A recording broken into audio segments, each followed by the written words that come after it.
Cando acabemos o gravado, temos que retirar os restos de papel e acrílico da prancha.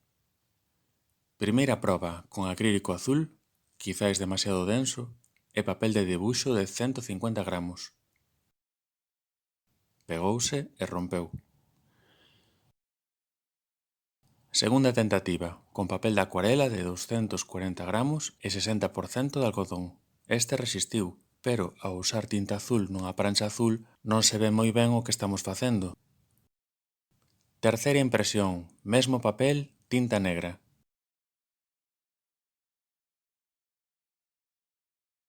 Levantamos cada metade para volver a pintar a prancha e conseguir un estampado máis uniforme.